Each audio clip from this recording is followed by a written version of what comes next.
Hello again, Steve here. Like I said, we had a coffee chat this week, and it was on philosophy, and we went around the room a couple of times actually with comments and so on. And I think one of the last ones was along the lines of, what is it that philosophy can do for us? And I don't know if this is any validity or whatever, but I remember saying something along the lines that philosophy, philosophy, of course, the love of wisdom or the love of knowledge is what it means in origin, but what it really means is like a sort of like a science of discerning what is more truthful, right? Rather than relying on beliefs, faith, or superstition, and so on. Is there some validity? Is there an argument, a solid argument for what is being said? Is there proof? Is there evidence, and so on?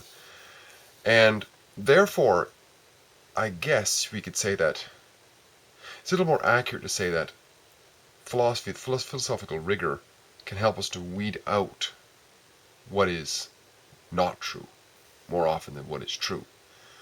Which leads me to this word falsifiable. And I'm just going to read off the top here what I found for this. I think it's an important thing because in terms of us not being duped into all kinds of nonsense, it's important to be able to falsify things to say whether something is null and void or not. So falsifiable. A statement is called falsifiable if it is possible to conceive an observation or an argument which proves the statement in question to be false.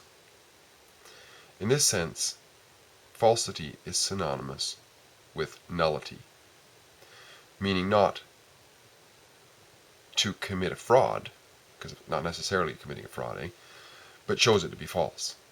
So, so that's important to observe the falsifiability of certain things. So if somebody is talking along about something that's full of all kinds of assertions, some of them are based on belief, some of them are based on superstition, and so on, and there's no matter what our attempt is, there's no effort or seeming ability on the part of the person to be able to clarify that or give us some context, give us some foundational evidence or substance to these assertions and superstitions or whatever, then the comments are basically null. I mean, it might be interesting, it might be intriguing, it might be entertaining, all that sort of thing, but they're basically false. And this is, that those are not dangerous things in just common everyday communication or whatever. But I mean, there's lots of things that we get involved with, deals, business deals, relationships, and so on, which are based on a lot of falsehoods. Sometimes it's outright fraud, but a lot of times it's not. A lot of times based on people's superstitions and people's quirkiness or just unattentiveness and so on. And a lot of the things that are being put forward are false. And, I think that one of the biggest ones is the whole concept of government, right? I mean, we're taught from a very, very young age that there's this almighty government in schools. We sing hymns to it called national anthems and so on, and march and parades on Remembrance Day and all kinds of things. And it's based on, it's based on a concept that some people are your authorities and therefore you are their subjects. But when we give it some thought, we realize there's no foundation to that. Right? Why is it? And just because everybody is saying that that guy is superior and I'm the inferior, but what is the basis for that? And the funny thing of it is, ask questions, no answers. There's just more nonsense, right? More falsifiable statements. Oh, it's our tradition. Oh, the Queen proclaimed this in 1784 or something like that. And, oh, so what? It's all baseless. It's just more statements, and all of them just based on conjecture and belief systems, but no evidence, right? We're all just descendants of life, or whatever you want to call it, all here, and but yet we fall into these falsehoods. And when we realize them, we realize that they're just null. They're just null. They have no meaning. People think they are, and therefore that's true. People go around believing that they are. So in many cases, maybe they're not really a fraud. If people knowingly do it, then it's probably a fraud. But if they don't, it's just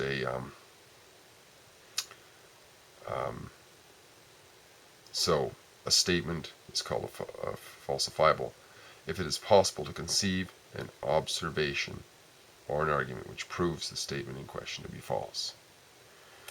So if somebody says, or asks the question, a kid asks the question, why is that guy the ruler of this land and I his subject, if I didn't agree? And somebody replies, well, because you live in this great nation of Canada, or United States, or England. And the child says, well, really thinking child, right? What's that got to do with it? I still didn't agree. Oh, but you don't have to agree. You were born here. Born where? Born here? Born to be subject to somebody else? You see what I mean? These questions, these answers that are put forth, these are the observations and arguments which prove the statement to be false in some way. Well, maybe they don't prove it to be false. Maybe that's a bad example. But they certainly have nothing to do with the validity of the statement. Just because you're born here, how does that make you subject to somebody else?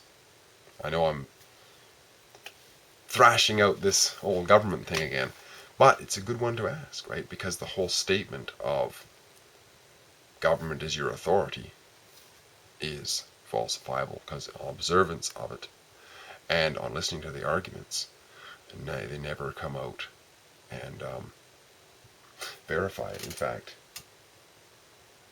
they prove the statements in the question to be false. Eventually they do, I think, because eventually you have to lead back to the question, you have to lead back to the concept that if there is no basis for somebody who hasn't agreed to be subject to somebody else, if there's no agreement there, then we have to come to the realization that the very great likelihood is that we're all actually born equal, right? In essence, we're all born equal. Nobody has said, you guys are the leader. I mean, millions of people might have said, you're the leader of our group. But if somebody didn't agree to that, then why are they subject? You see, that's an observation. That's an observation. That's an observation, or an argument. It's certainly an observation. That that guy didn't agree. Why is he or she subject? Right? So that observation makes that statement null and void. It falsifies it.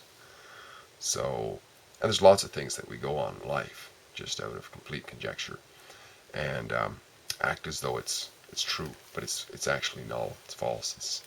It's baseless. It's based on stuff we've been told, and we've never really challenged ourselves with it. We haven't really taken the effort to critically think these things through. And I know I'm challenged with that, no question about it. I didn't do a great job of making a point of myself here. But once again, I'm not trying to teach anybody anything. If I can leave more questions in people's minds than answers, I've actually done my job here, because I'm not about to try to teach somebody some kind of new religion here at all. If I can help anybody at all, it's to hopefully to get people to think for themselves. And to me, there's nothing in my experience, in my ability to think a little bit more clearly myself, nothing beyond that has helped me to improve my quality of life. Maybe some things, but not many. not many more things have contributed to my increased quality of life than just learning to think a little bit more for myself. Hopefully that works for you as well too. Steve here, great chatting. Talk again soon. Bye for now.